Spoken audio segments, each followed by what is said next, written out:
Hi, apparently I'm live. Welcome to Your Hunger Satisfied, where we discover what you are truly hungry for and satisfy those deepest cravings so you can end emotional eating once and for all. Hi, I'm Peggy Dunn. I'm your host. I am a licensed professional counselor, a certified life coach, and a functional medicine health coach. What this means is I can help you heal from the past and create the future that you want to live into. So, today we're going to talk about stress management from a unique perspective. Now, I'm sure you've all heard of the typical ways of handling stress: taking time for yourself, meditating, getting a facial, manicure, pedicure, getting enough sleep, eating right, getting exercise, all of those things. And while all of those things are absolutely good and necessary, I want to offer you a unique perspective on managing your stress. But first, of course, we have to define what exactly is stress. Because one of the consequences of today's industrial era has been the rise of stress on both health and social problems. So it seems to be a byproduct of the pressures, changes, demand on modern day life and work. So everyone experiences stress, but people react to it differently. Some people believe there's very little they can do to overcome its negative effects. They feel that stress is just unending, it's inevitable, and it's uncontrollable. Whereas other people actually thrive in a stressful situation.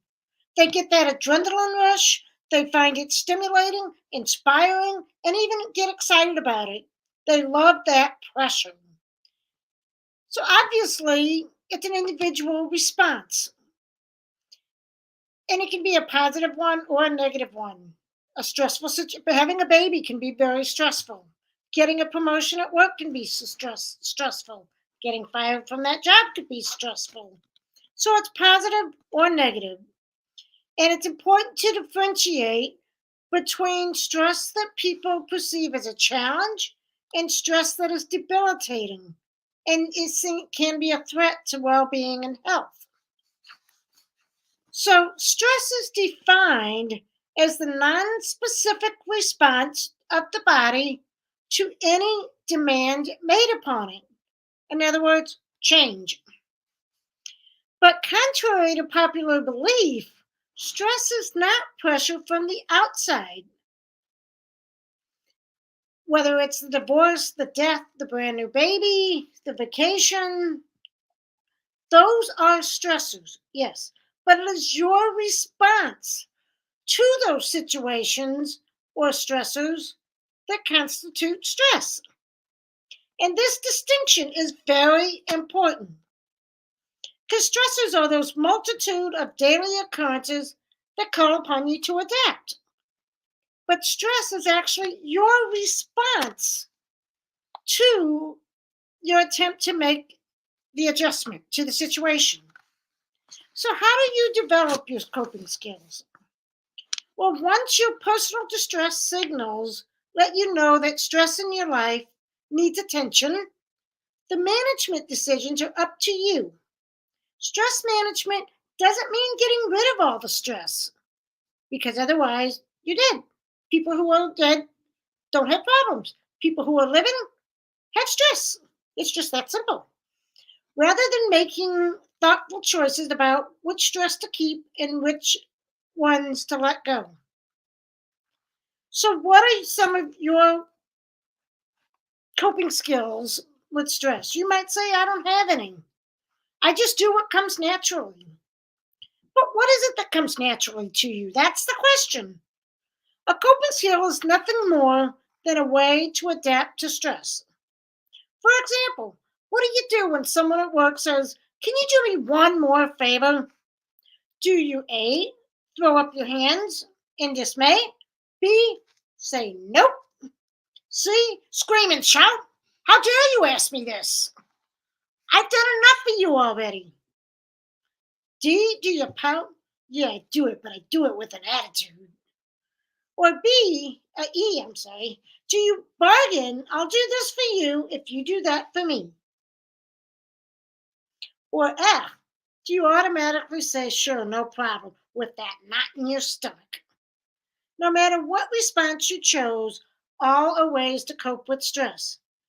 All these behaviors all come naturally to you. They're what you learned as a child, and you honed into a skill that you use as an adult. Just got to figure out it served you then, but is it serving you now? For example, I'm going to say Ellen.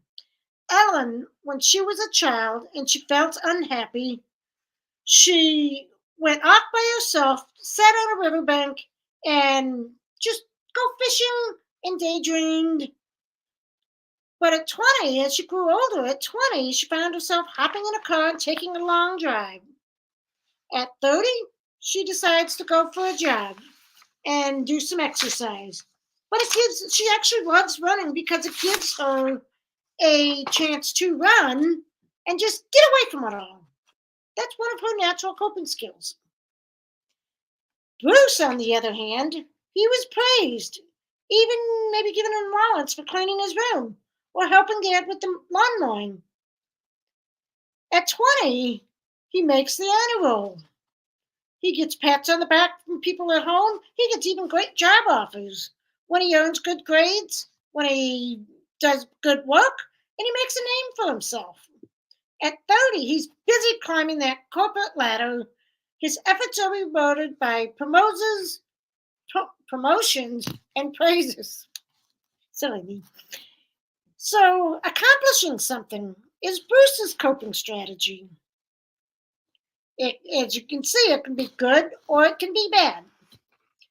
If he accomplishes things and neglects his family because he's got to get that promotion, he's got to get that raise, that can be on the detrimental side. But if he's climbing the corporate ladder and making time for his family and wins family vacation trips that he takes his family on, that could all be great.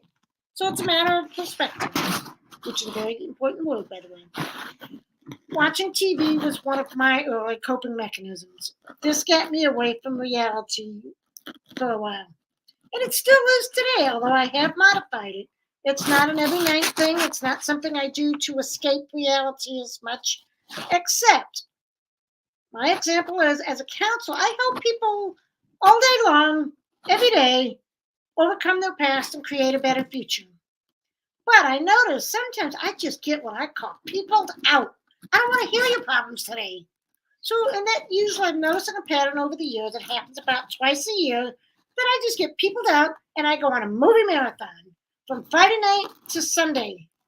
And I just watch TV, watch TV, watch TV, watch TV, read a book, whatever. Just get away from people. And by Sunday night, I'm usually ready. Okay, where are my people?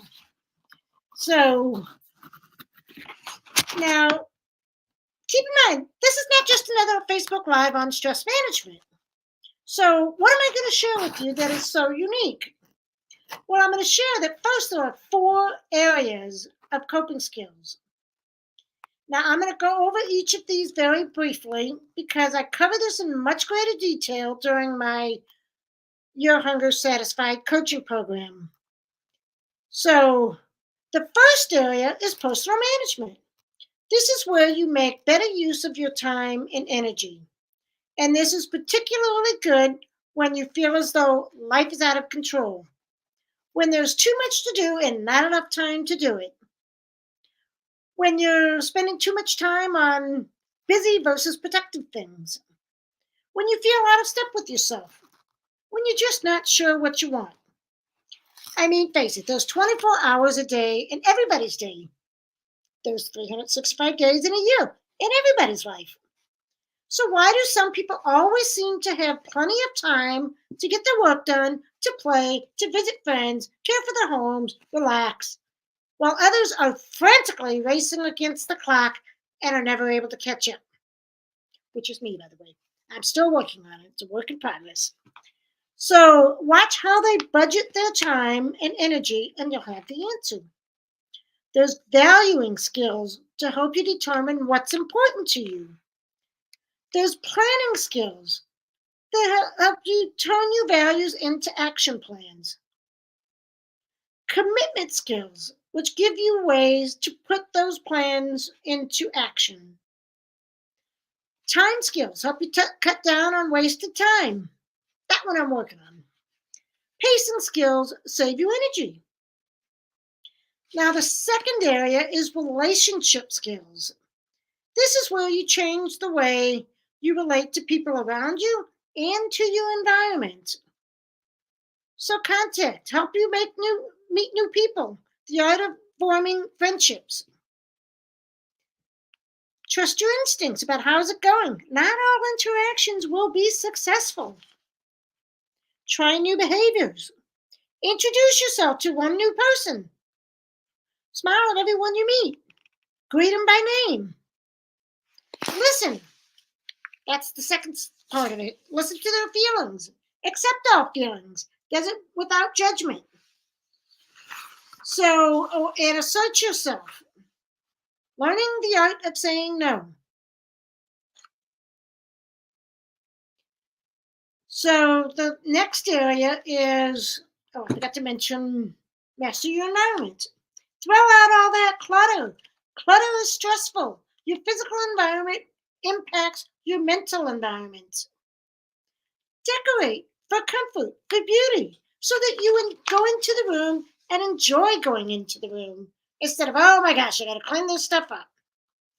So the next area is outlook skills. This means changing your point of view or your perspective. And this is one of my favorite. I love doing this with clients. That is the reframing and reinterpreting the meaning of events. Change the story you're making the event mean. We'll go over that another time. So choose a positive label. List your stressors and assign meaning. Think about your troubles in a different perspective. What is this going to matter in 1 year, 5 years, or even 10 years? Use delays creatively.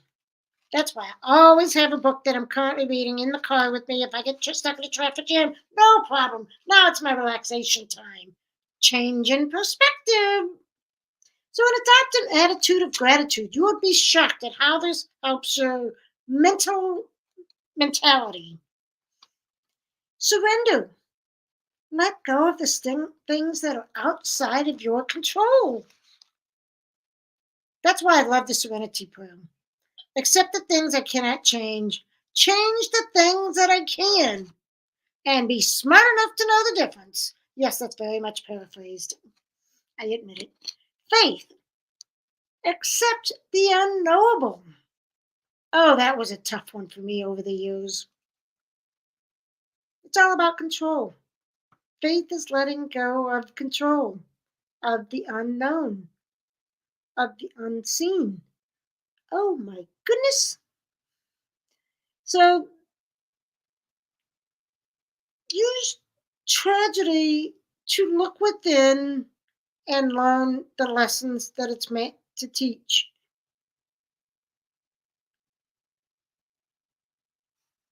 So use your imagination. The art of seeing a new future. That's where meditation comes in. I love to meditate and visualize my future that I want. And I'm amazed when I do that on a regular basis, I'm moving towards that future. When I don't do it so regularly, not so much so. It's a nice exercise, but it doesn't move me towards my future. So that is a ritual I highly recommend doing every single morning. Then lastly, there's the physical stamina skills. Now, this is where the exercise, the diet, the sleeping right, and all of that fit in. So there is the exercise, which increases your stamina and strength. Nourishment, which is eating for your immune system for greater health. Gentleness, be gentle with yourself. Treat yourself kindly. Minimizes wear and tear. Relaxation, cruising along in life. Absolutely. So those are some of the areas that, yes, some of these normal, typical stress management techniques fit into. but it's a different way of looking at stress management. So I want to ask you, comment in the comments below, how many potentially stressful situations have you already adjusted to today?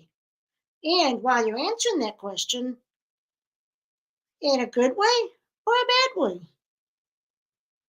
So think about that. Let me know, and I will talk to you next time. In the meantime, make it a joyful week, a non stressful week. Do what you can to reduce that stress and make it a joyful week, and I will talk to you next time. Bye.